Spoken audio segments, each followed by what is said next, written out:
Departamento de Segurança Comunitária da Federação, com a nossa segurança, Marcos Knobel apoiando, que nos apoia em qualquer decisão. Esse evento não tinha como sair diferente com a Stand Fans em cima disso. Eu agradeço por vocês estarem aqui, agradeço por acreditarem na importância que esse evento tem para nós, para a nossa comunidade.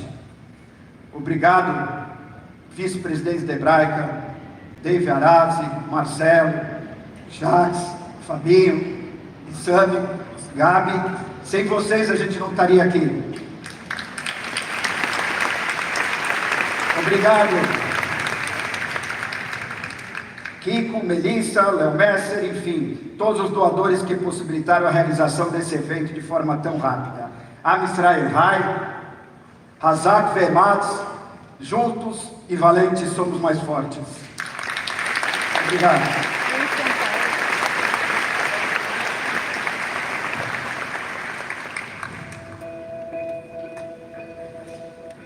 Você sente a conexão profundamente. A história e o povo lhe inspiram. Você anseia pela paz e espera que seus filhos e netos amem e apoiem Israel. Você quer incentivá-los a se importar como você, para proteger Israel e o futuro do povo judeu. Será que eles saberão o que você sabe? E sentirão o que você sente? Eles sabem até onde chegamos, onde estivemos, para onde vamos. Eles serão inspirados e estarão à altura deste desafio. Com o aumento do antissemitismo, nossos alunos nas escolas e nas universidades estão sendo intimidados por seu apoio a Israel e muitas vezes discriminados por serem judeus. Você quer se manter firme para lutar contra esse ódio e garantir que nossos filhos e nossos vizinhos saibam como permanecer fortes e mostrar um legado de orgulho, força e personalidade. Isso é o que a Stand With Us Brasil é. Isso é o que a Stand With Us Brasil faz. Representamos você em espaços onde não pode estar, com atividades educacionais em todas as regiões do país. Representamos você em escolas e universidades públicas e particulares, mostrando as qualidades de Israel e formando a próxima geração de líderes sionistas. Somos a sua voz no ambiente acadêmico, fomentando o pensamento crítico diante da intolerância e do fanatismo. Stand With Us Brasil. A educação é o caminho para a paz.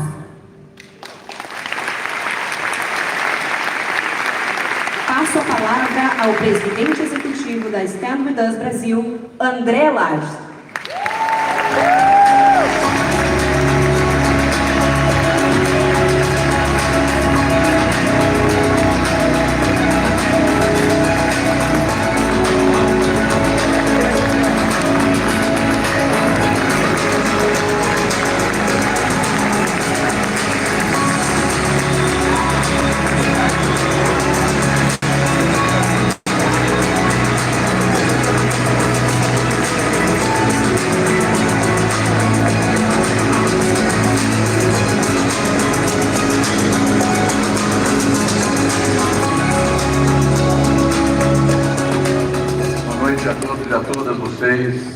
Obrigado por estarem aqui, obrigado por acreditarem nesse evento.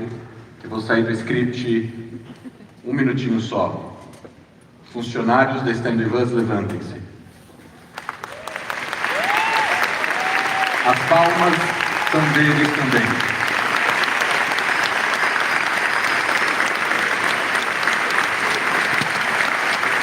Funcionários da Stand With Us, conselho da Stand With Us,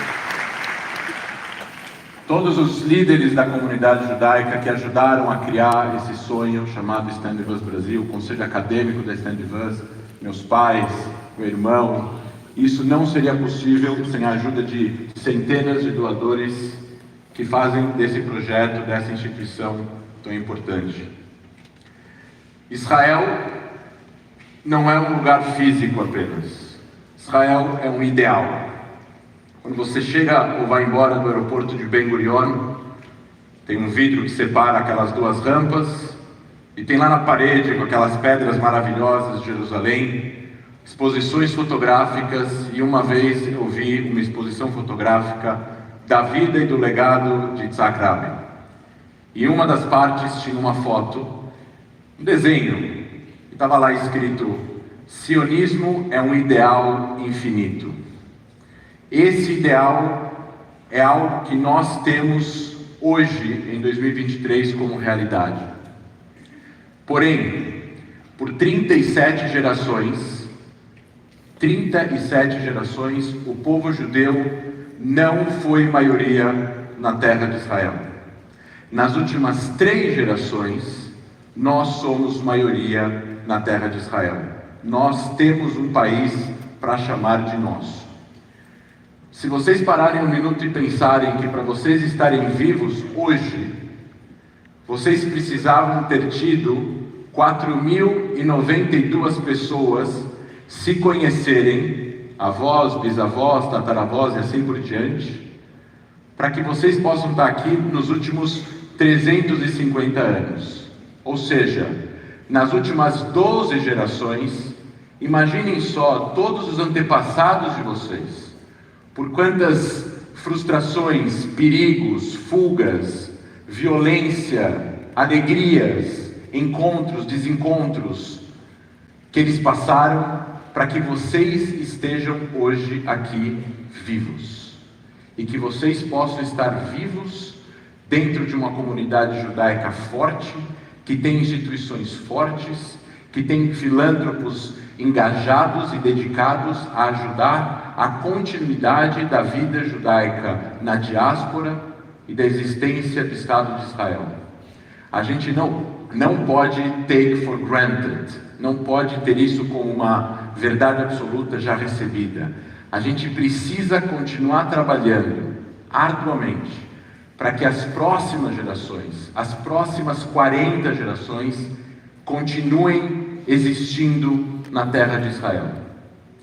E esse conceito de lar nacional, que é algo abstrato, foi duramente e covardemente atacado no dia 7 de outubro.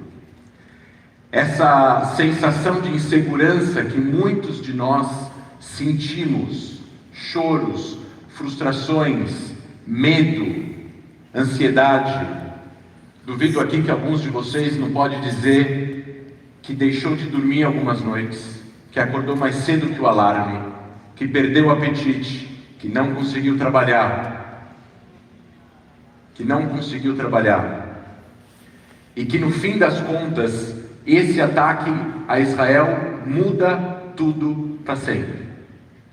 O povo judeu, do seu momento de maior divisão da história, de mais de 4 anos de eleições em cima de eleições em Israel, divisões políticas, protestos semanalmente, do dia para a noite, o povo judeu chegou mundialmente no seu momento de maior união.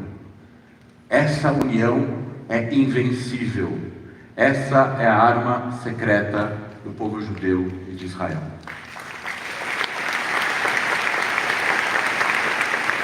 Se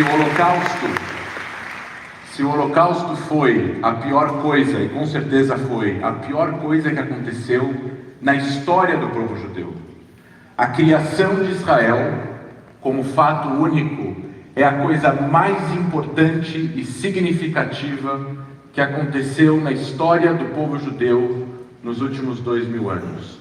Não há nenhum evento parecido, tão importante quanto a criação de Israel para a história, a segurança e a continuidade do povo judeu na terra. Dito isso, eu queria contar por último uma breve história. Terceira semana da guerra, na sexta-feira, eu fui no meu analista. Sentei na cadeira dele, ele é um coach terapêutico comportamental. Sentei no sofá e falei: Marco, eu não tenho fome, eu não tenho frio, eu não sinto sono.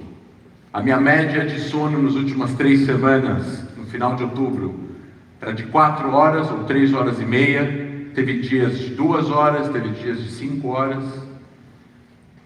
E eu realmente sinto que eu estou dentro de uma guerra vestindo um terno como se fosse uma farda. E ele me perguntou o seguinte, e essa pergunta, com a conclusão, eu trago para vocês aqui. Ele disse: André, o que é Israel? Eu falei: o Estado do povo judeu. E o Estado do povo judeu, ele respondeu, é feito pelo quê? Formado pelo quê? Por judeus. A ideia de criação de um Estado nacional, o lar nacional do povo judeu, é feito por judeus, claro, com 20% da população não judaica, que é integrante, com todos os direitos civis respeitados dentro do país, mas a ideia de Israel é um Estado judeu. Ele falou: então, se Israel é um Estado do povo judeu, e você é judeu, você faz parte dessa história. Então você não está apenas lutando por uma causa, você está lutando por você. E cada um de vocês aqui, com cada coisinha que vocês fizeram nos últimos 50 dias e fazem desde o momento que vocês nasceram, em prol de Israel, do povo judeu, vocês não fazem por causa de uma causa apenas. Vocês fazem por causa de vocês. Vocês estão protegendo a vida de vocês, a família de vocês, os amigos de vocês, para que o povo judeu continue existindo ad eterno, em segurança e prosperidade. Sem mais delongas, eu agradeço a todos vocês demais por estarem aqui hoje. Obrigado a todos.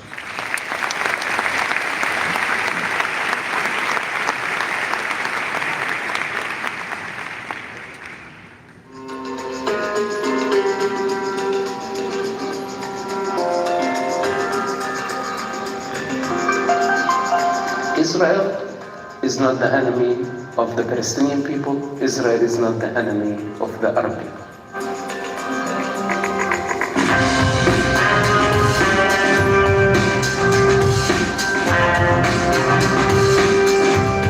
Israel cares for the Palestinian people more than their own leadership cares. Now the question is, does any Palestinian leader really want the Palestinian conflict to end? If the conflict ends, they don't profit anymore. Palestinian leaderships want Palestinian people to die. And that's a reality. It has been like this for so many years. If Hamas is not defeated in Gaza, it will inspire many groups around the globe.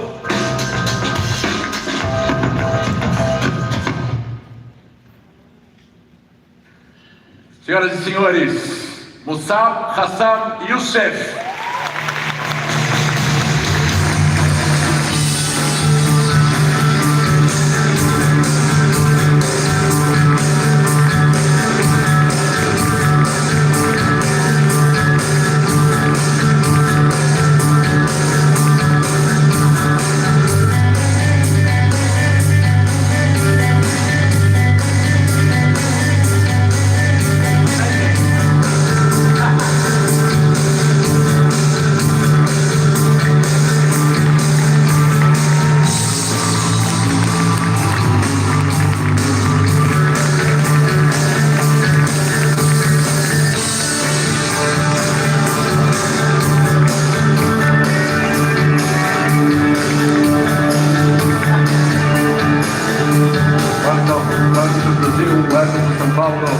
Thank you for having me.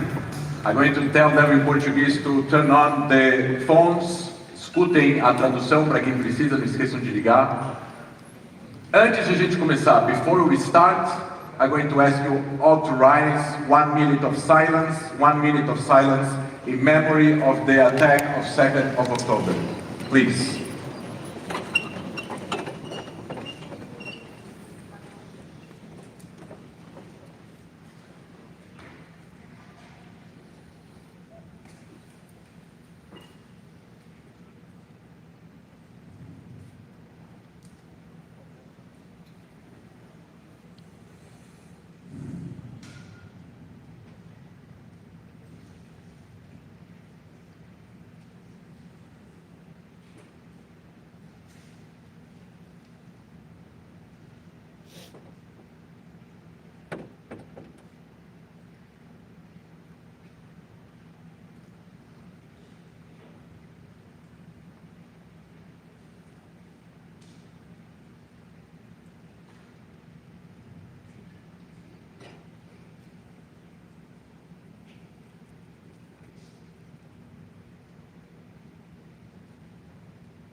Thank you. Pode se sentar, por favor. Mossab, the floor is yours. Thank you very much. Good evening, everyone. Good evening. So happy to be in São Paulo. Lots of traffic. It's rainy, it's cloudy. I haven't seen the sun in 2-3 days. And that's the hardest part. Well, I feel like, those motivational speakers, I hate them. And I feel like one of them right now. So please don't consider me that, because I am not. And I don't have a message. I don't like people who have a message and have a cause. Because it will take us somewhere to a national cause. And I personally like to keep it simple. I maintained a very simple life over the past few years, but somehow there was no escape from me. They brought me back to the reality of mankind.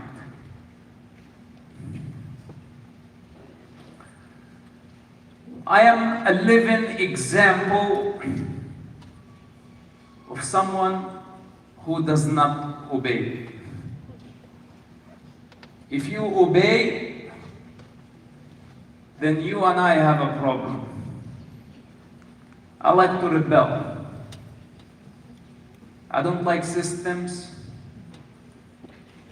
I don't like religions. I don't like to be under the influence of mind. I don't like others to tell me what to do, what not to do. Since childhood, I fought for my freedom. They beat me up many times. Everybody. At school, at mosque, the parents, the teacher, the principal, kids on the street. So many forces tried to put me down. And I still ask myself why. So maybe it's my disobedience against the conditioning, which is, in my opinion, the first crime. Everybody is talking about the death of the children, and the world is so outraged to see bloodshed. But nobody is paying attention or talking about conditioning, indoctrination of generations. When a bunch of savages take children, instead of giving them love, they give them guns. When they give them a book, the book is corrupted with sick ideologies. Then an entire society is forcing this individual, this pure expression of the divine, an image of God, supposedly, a pure potential with the capacity of creating a universe, is reduced into a utility, into something very small.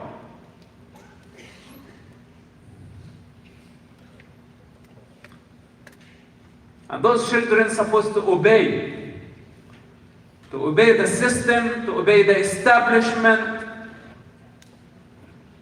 to obey the police, to behave. The system is the necessary evil. The government is the necessary evil. I'm not against it because I prefer order, not chaos. But I will never compromise my freedom. This was my attitude towards life from day one. It's still my attitude today. It will continue by my attitude tomorrow. And I don't care if I die in the process. I was born to a Muslim family, very strict Muslim family, a Hamas family. I think many of us now understand what Hamas looks like. We did not have this and that, but I was in the household of a top Hamas leader. So open your imagination how it was like and what was the conditioning process. The mosque, the society, the people don't bring shame on the family. Don't embarrass me among my friends. The parents wanted me to make them very proud. But what was the price that I had to pay? It was my freedom. Hence, I fought against it. And I am still fighting. Because no one can steal my freedom. And look at Gaza. Look at the Arabian societies. Look everywhere. What do you see but slaves and slavery? Everybody is afraid to fight. Because if they fight against the society, if they fight against the current, if they fight against the flow, they get destroyed. So everyone recommend against fighting. Everybody wants you to surrender. Surrender to the God, surrender to the ideology. But what's the result of this form of slavery?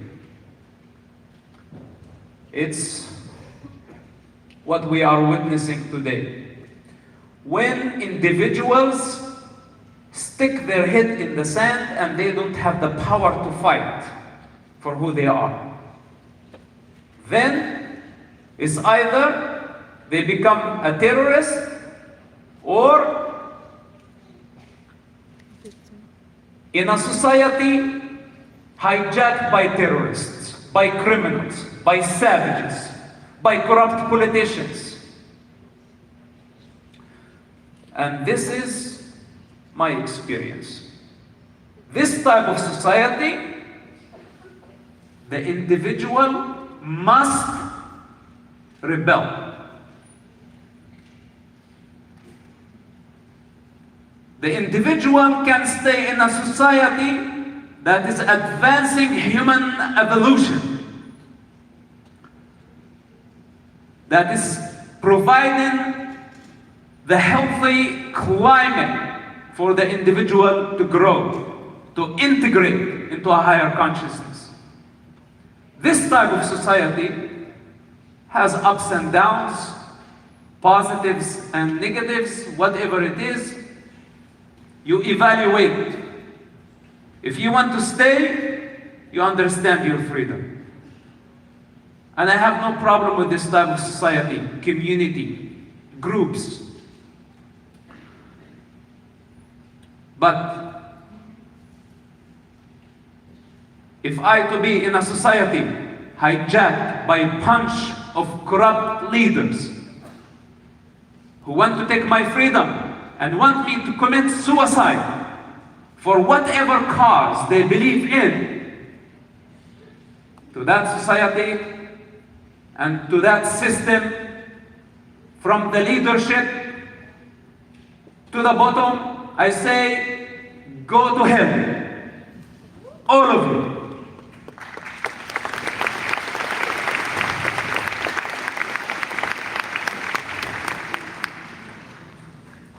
This is my journey and this is my story. I rebelled against Hamas many years ago. They tried to destroy me and they are still trying to destroy me. They think they can.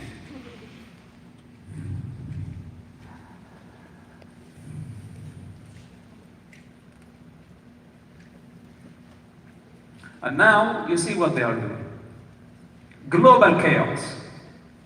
They brought so much hatred into the world, I cannot believe it.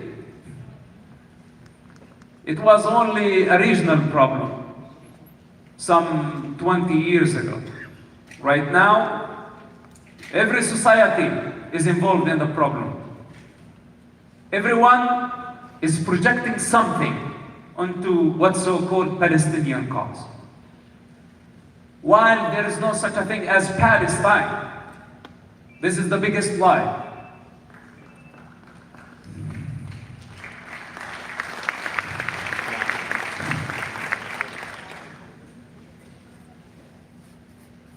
But people need a cause.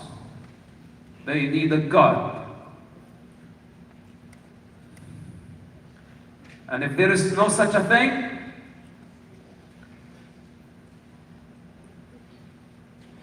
they don't exist. What we see in the Middle East, this whole chaos, bloodshed, is not coincidental. We are paying the price for our cowardice because we cannot stand and we cannot stay truthful for one moment that we are swayed by the forces of society. If a majority of the people say Palestine, everybody starts saying Palestine, not knowing what they are saying. You ask them, what is Palestine? And they don't know how to answer. Then everybody swear by the name of God. You tell them, what is God? And nobody knows how to say it. Believers. The majority are believers. And this is what I'm dealing with right now. Not only the stupidity of the Middle East, but the stupidity of mankind. That the majority don't want to take responsibility for themselves, and the majority don't choose to stay in denial, not see things for what they are, bringing more chaos and more human suffering. So how do we deal with this problem? We deal with this problem only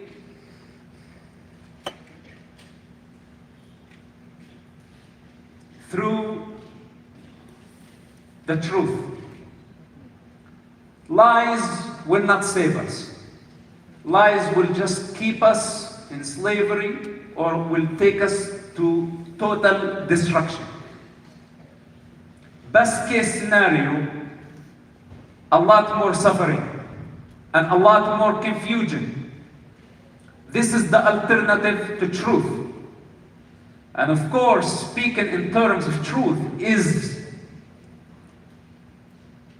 not for everyone, except for those who live truthfully, except for those who are truthful to who they are. Even if the entire world say otherwise, this type of individuals are so firm where they stand, not swayed.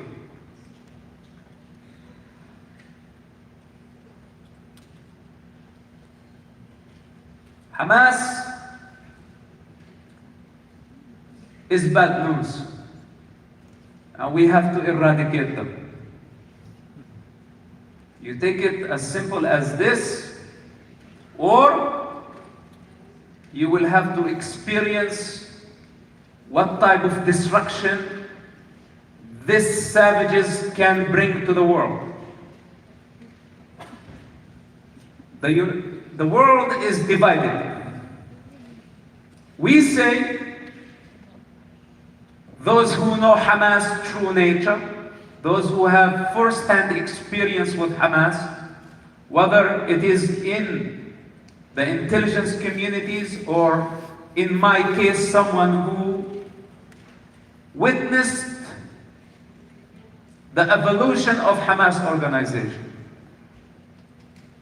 On the authority of this experience, of this knowledge, I say Hamas must be eradicated. If we fail to eradicate them, we are going to empower them, and there are going to be many other groups like Hamas everywhere in the world that anti-democracy, anti-dialogue, anti-coexistence, anti-humanity. Because the magic of humanity springs from diversity. And Hamas does not like diversity. Hamas is a narrow-minded people who want everybody to convert to their way of living with a sick sense of righteousness. That in their ignorance, they think they are better than anyone else.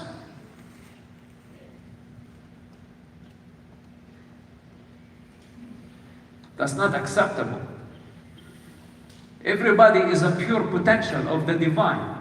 Everyone is an image of the divine, of the source. And this potential is limitless. Hamas want to reduce this potential into a religious function,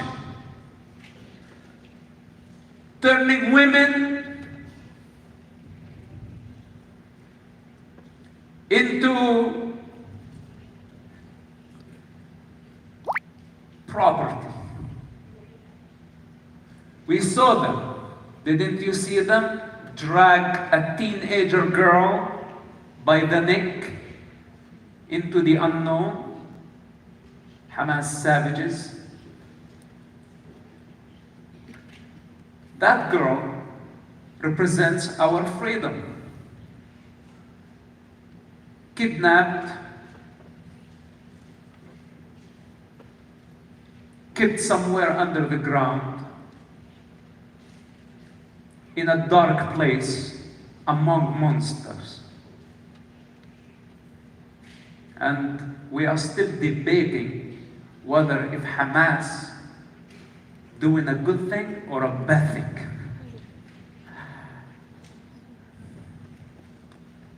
So this is our denial. Because some people don't want to see things for what they are. And we say that this is a savage group. This is a terrorist group.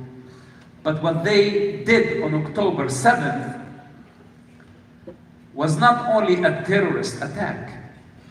There is a difference between the IRA, when they targeted civilians for political reasons, political hatred.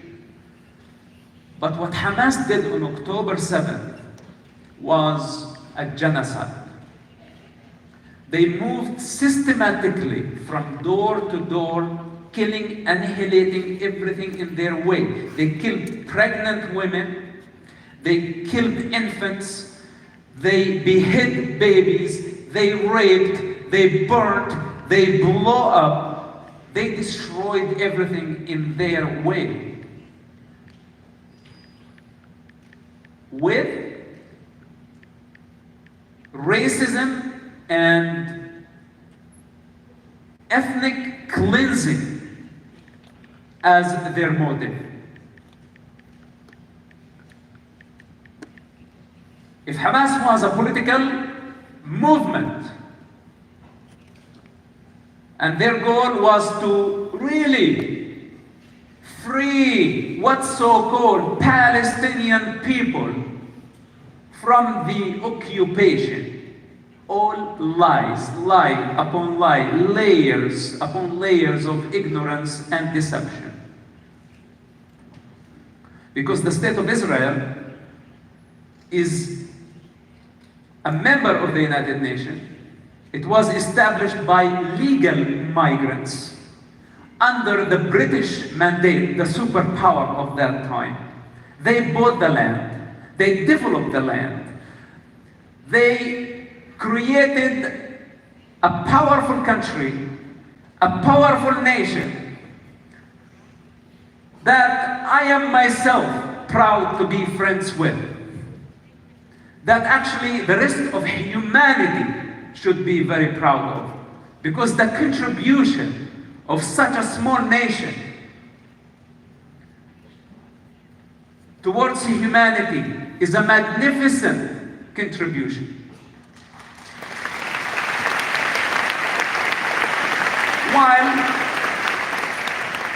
While on the other hand, a bunch of useless people sitting in darkness,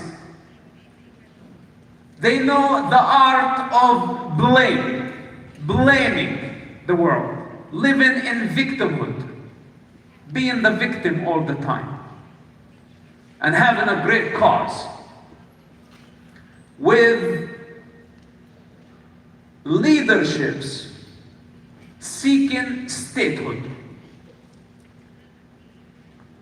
And everybody is advancing their pursuit, saying, yes, a two-state solution is the solution. And I simply say to this type of clowns, and that includes prime ministers, just like recently, the Spanish and the Belgian prime ministers, two idiots,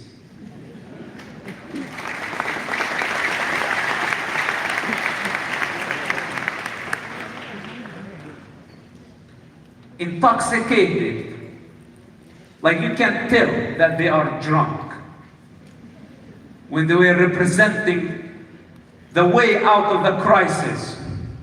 Those are the leaders that want actually to fix the human problem.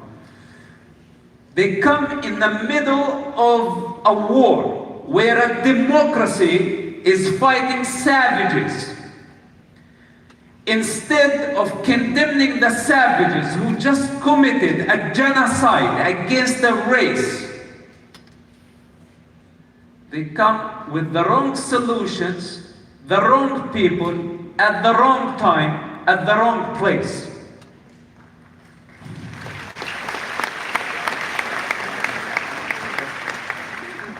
And we wonder why the conflict is continuing forever. This type of losers, they disgust me anyway. They disgust me.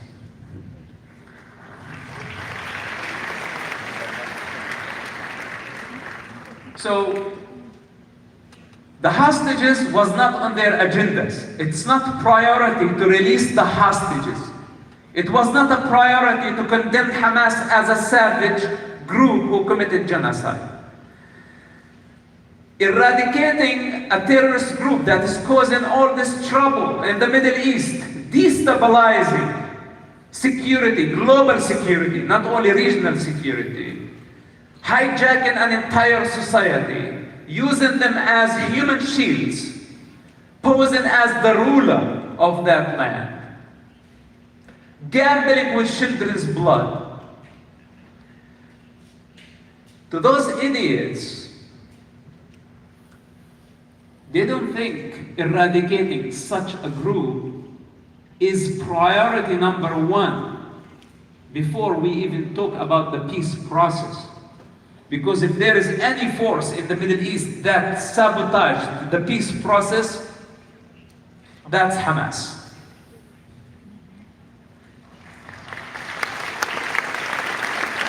But they are looking for quick solutions, just sweeping the dirt under the rug, or taking a pill and going to sleep, hoping that the problem will be over tomorrow. But then they realize that they need another pill, and another pill. And the problem never goes away. So, this is what I meant by staying truthful. This is what I meant by saying taking responsibility. Dealing with a group like Hamas is not an easy thing. And I wish that we actually left Israel to deal with the problem, instead of giving Israel as a democratic model, given them the necessary support in this ugly war against 21st century savages. What do?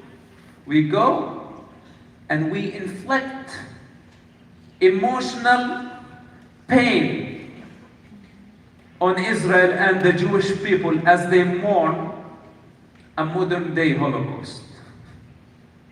So pathetic.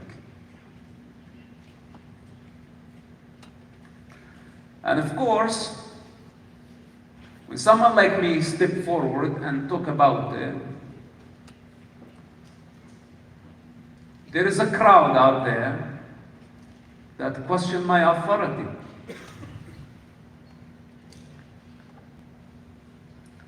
So yes, let them continue to be in denial. But tomorrow, when chaos takes over, and none of them will be able even to travel anywhere without being afraid to be slaughtered on the hands of a savage or a savage group, they will remember that there was order at some point. But are we going to allow it to get to that point? This whole pro-Palestine crowd, anti-Israel, anti-Semitism, or anti-Semitic, this is what they deserve. They deserve to be imprisoned in a room with the savages so they can see the savages for what they are.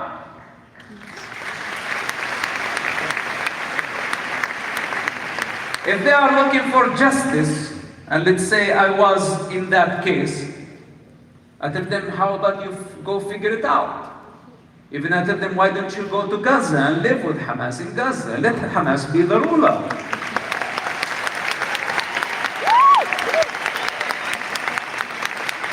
Why are you in Manhattan? If you love Hamas that much and you love Palestine that much, go there, relocate. I'll pay for your ticket. A one-way ticket. Bunch of hypocrites. They don't inspire me. They don't inspire my dog.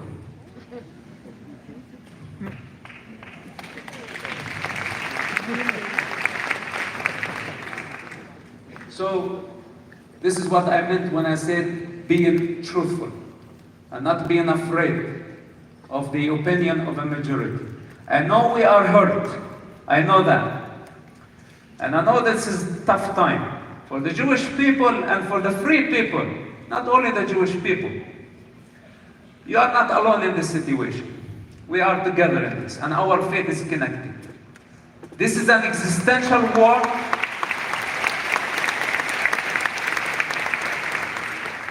And we are going to win the war.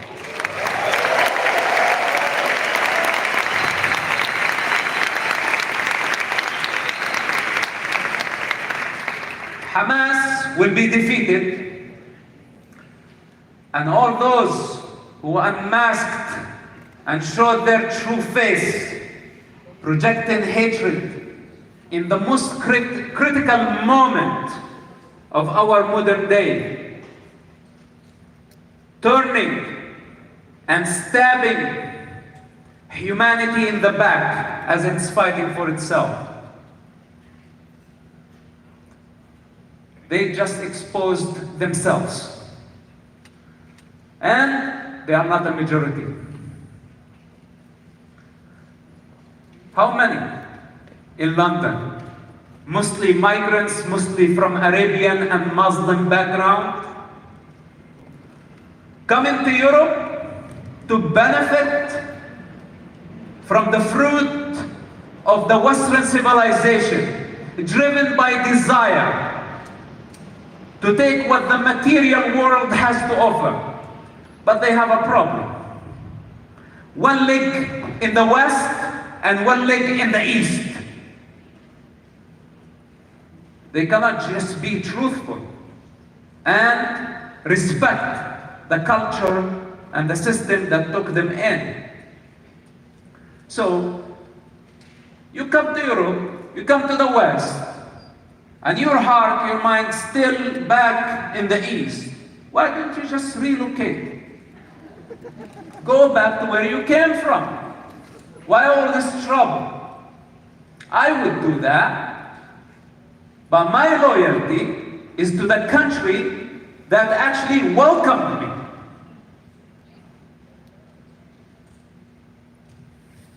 When I migrated to the United States of America, I made an oath to be loyal to the American Constitution, which I like.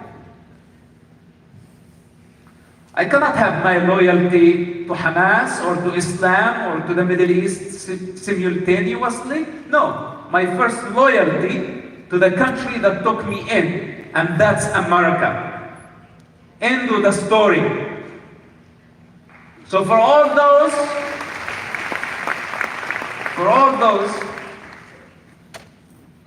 and if I have to choose between America and humanity at some point, which in my opinion will not happen, then I will choose humanity. Because I don't think that the American Constitution or the Western civilization contradicts with the natural human evolution, because it's all based on dialogue and understands the power of diversity. It's not only green, it's all colors. So this is a good fight, and a majority of people in the free world know what I am talking about. What we see on the streets is a minority of clowns that are projecting their hatred,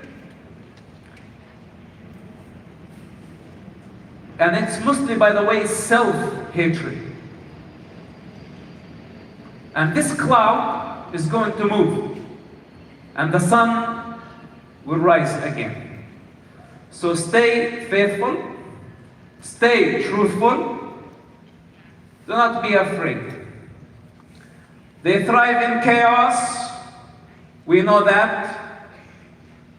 This is why they're coming, and they're coming aggressive. But we tell them, hey, we're not afraid of aggression. If you think that you can speak loud, we speak louder.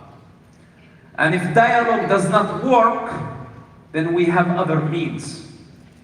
We prefer not to use force as a first option.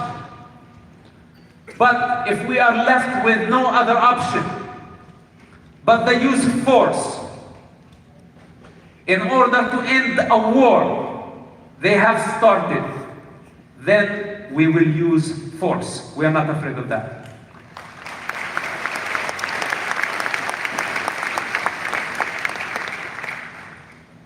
Thank you for listening.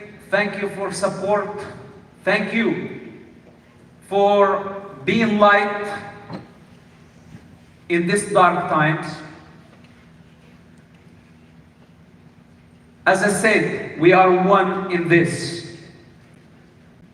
And I want you to understand that the embodiment of evil, and I came many times face to face with very evil forces. And what I know for sure, that evil cannot win, and the truth shall prevail. Thank you very much. Stay strong. I love you. God bless you. God bless Brazil. God bless America. God bless humanity.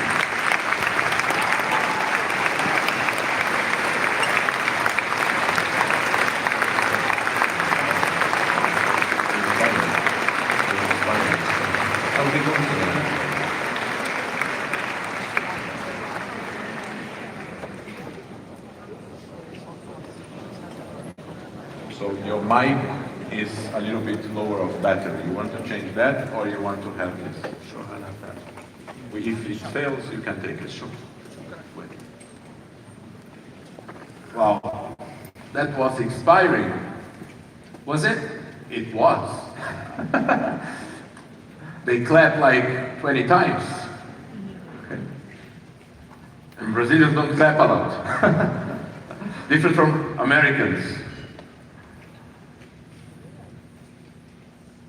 People are very interested about the background because many people didn't really knew you. Many young people here, they were very young when you published your book. Are you saying that I'm very old? They are very young. The Z generation, right? So if you gave 2-3 minutes about the place you were born, the fact that you were part of the youth, Hamas movement, and what happened when you jailed and then you were recruited, just a little bit, not too long because we have more important stuff to talk about. Right. Well, you know, as I said,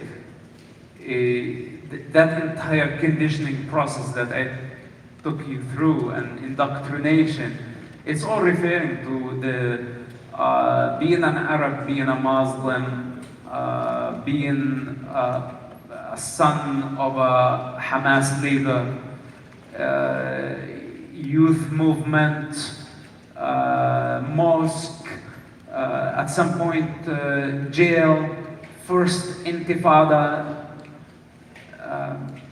I mean, name it. Many forces in that society that play the role, forcing me in one direction of life, and I choose to go completely in a different direction. My father, didn't I mention this? He's one of the founders of Hamas movements, co-founders. He's the top leader in the West Bank. I myself witnessed the birth of Hamas movement. I knew a lot about them, about their leadership, about their operation, their structure. I spent lots of time in prison with Hamas, about 27 months. Israeli prison. In Israeli prison, but thousands of Hamas members were in that prison. So in the past, I said, if you want to get to know someone, spend 27 months with them in prison. This is how you get to know someone. It's very easy to say, okay, Hamas is a national group or a resistance movement, but when you spend 27 months with them in the prison, it's going to be a different reality. This is, in general, my background, and I make very different choices than what I was meant to be or to do. And then the Israeli Shin Bet recruited you from prison. Yes, at that point, when we got to the recruitment with the Shin Bet, the gap between me and my father's project, my society, was already very, very wide. I had personal problem with Hamas, but I also had fundamental problem with them. That I did not like the way they were thinking. I did not like the way thought the rest of humanity going to hell, and the only people going to heaven, Hamas people. Yeah. This is the death cult. And of course, there are other cults in the world think of the same way, but Hamas is one of the most violent movements out there. And they think they have the authority to be the sword of God on earth, to dominate earth, create an Islamic global state. We're talking about Nazis and Nazism. This is Hamas mentality. So I knew that Hamas was heading towards a dead end eventually. I didn't know how long it would take. But I think I have lived to witness this end, because it's coming very close, where Hamas, Arabs, Muslims, what so-called Palestinians are going to realize that the use of violence is a dead end they are going nowhere. This is not how it works. It's not about violence. Life is not about violence. It's about tolerance. And the use of force is justifiable, but not in the hands of savages like Hamas. The use of force is justified in the hands of a righteous judge, a righteous, selfless warrior that is not seeking territory and is not seeking to dominate. So, as you see, there's a fundamental problem between me and them. And this is what was in common between me and the Israeli Shin Bet, the Israeli intelligence. And we fought together against Hamas structure. I'm still fighting against them. Yeah. Do you think that maybe the fact that Israel is a democracy and the use of power is controlled by many rules and regulations, as all democracies need to comply, and comply to the world and comply to the United Nations and the rule of law? I have a theory that maybe you can think with me. If there is a group on the other side that they don't care about anything, they don't care about rules and regulations, and they have the capacity of being cruel 100% of the time. But if you are having on the other side a country that has no capacity of use power, even sometimes to be cruel in order to eradicate a 100% cruel group, how will we win the war?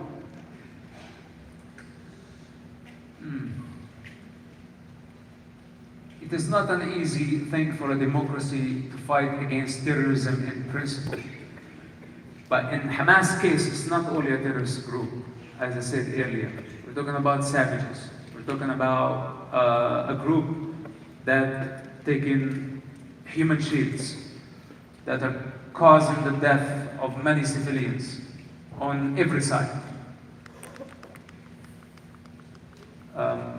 So Israel is fighting with a broken arm somehow.